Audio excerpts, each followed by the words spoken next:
Probably the easiest option to make a hook, just find a plant that's got natural thorns on it and select a section that's pretty strong. This one looks good about here. Just make a cut,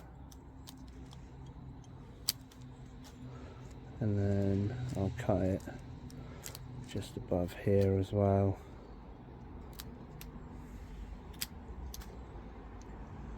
So I'm going to go using this and using this hook here as a stop to stop the line coming off. So what you want to do is just break off the points that you don't want.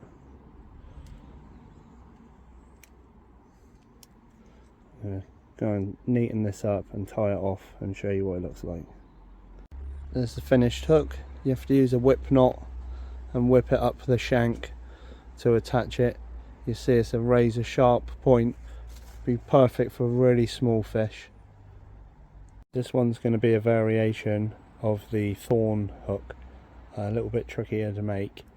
So what you want to do is find a suitable Y piece, decide how long you want your hook end to be, carefully break that off, and then I'm going to cut just below.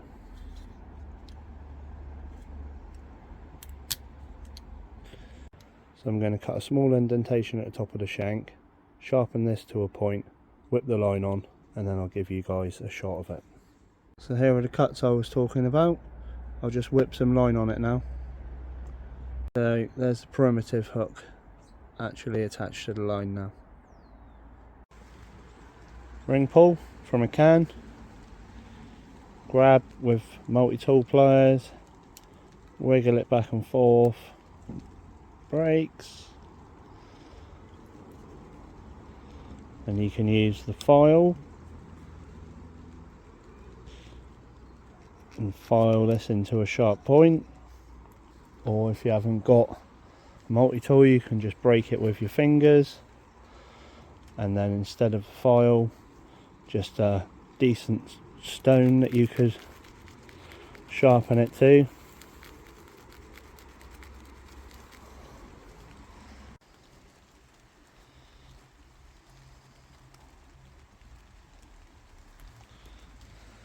Next up, key ring.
So there's our hook, and just like before with the others, use your file, sharpen it up, or a rock. This is the finished hook, guys. Definitely the strongest of the bunch. I think you could maybe get 3 hooks out of each keyring, so definitely a good idea to keep a couple of keyring loops on zips, maybe on your coat and on your bag, or just keep some in your kit. In a real emergency, you can cut a zipper off a piece of clothing or off a bag.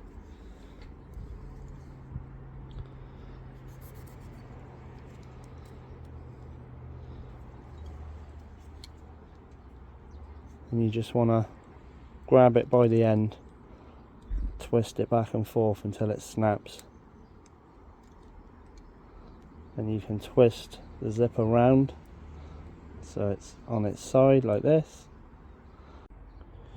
Once you've got it to this point, then you can use a rock and just rub it repeatedly to sharpen it, or if you happen to have a multi-tool, then you can use the file on your multi-tool and just file that sharp. And that's a finished zipper hook. Spent cartridge case into a fishing lure. First step's pound it flat with a rock.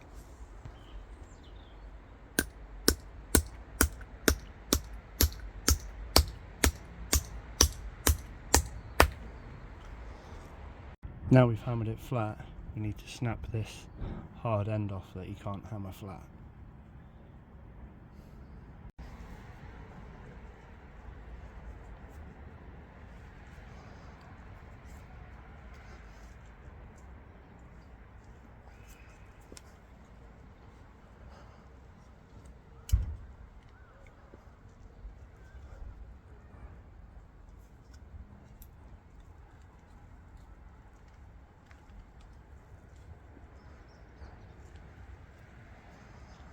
Just keep bending it back and forth till it snaps off.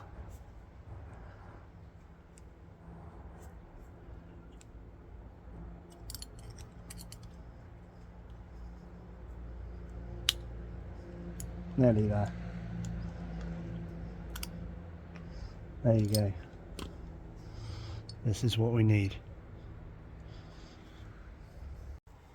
So now, using a file on a multi-tool or a stone, we need to just scrub it and round the corners off.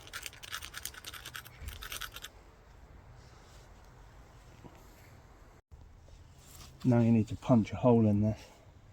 You could salvage a nail out of an old piece of wood or a building if you had the opportunity, or you might even be able to use a screwdriver tip, and it will take a long time on a multi-tool to just drill into this. You wouldn't want to ruin a knife, so anything that you could use to punch, so just using a nail and a rock.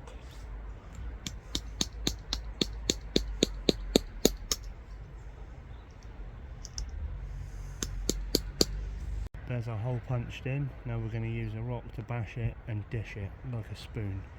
So now what we need to do with our rock, this is pointed, we need to just pound the spinner to make it into a spoon shape. Just pound it in the centre and it will start to curve like this. See the curve now. You could also just use a multi-tool and just tweak it, but you want the curve so it catches in the water and it will make it spin. And if it's not shiny, you could just use a rock and just scrub it on a rock, and that will polish it and make the case shine to attract the fish's attention to take the bait, the lure. Ideally you need a bead so the spinner can run. I managed to break another piece off with my multi-tool from the cartridge, so I'm just going to make a little sliver of brass that I can clamp on above the hook like this, just so the spinner has got something hard to run against. Ideally, like I say, a bead. Maybe someone in the party would have a piece of jewellery or something, but just got that there, and when we drop the spinner on top now, that will be able to run against that. So here's our setup. You can see the makeshift hook, the piece of brass that's crimped on for the spinner to run against, so that just allows it to just freely turn because it's the metal on metal, so in the water that will spin along and hopefully snag a predatory fish. Could also fashion spoon spinner from a piece of old can in exactly the same way. You just take a cut off the can,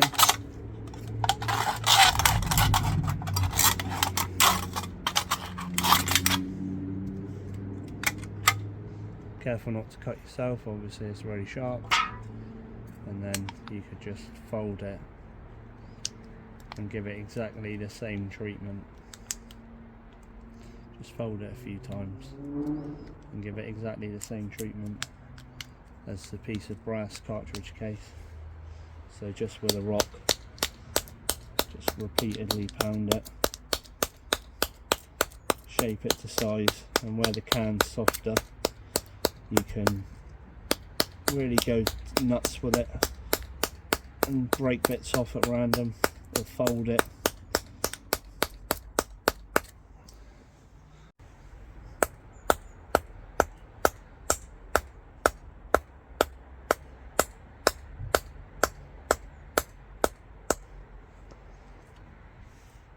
See how that's taking shape and curving, so we can just tweak it with the multi-tool now.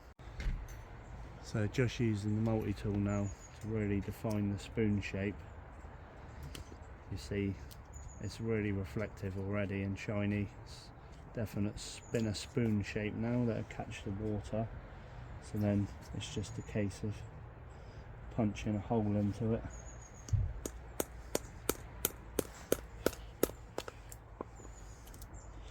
There you go, and then you could just use that as a spinner now. If you enjoyed the video, guys, if you like this kind of content, please like this video. It really helped my channel grow, and subscribe for similar videos. Thanks a lot.